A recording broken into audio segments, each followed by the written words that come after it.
Okay, basic circuit, one switch, one light bulb. Light bulb on, light bulb off.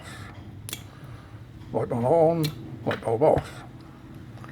How to keep the light bulb on even though the switch goes off? Simple.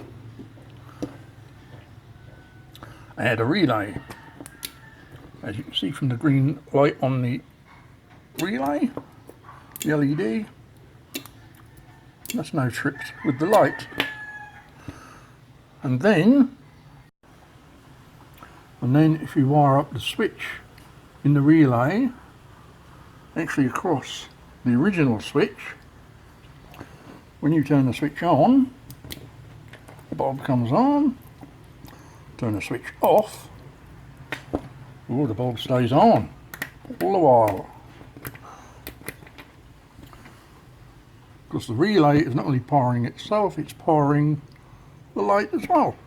So, one alarm solved. So here's the bike on the side stand, leaning over. Let's arm the alarm.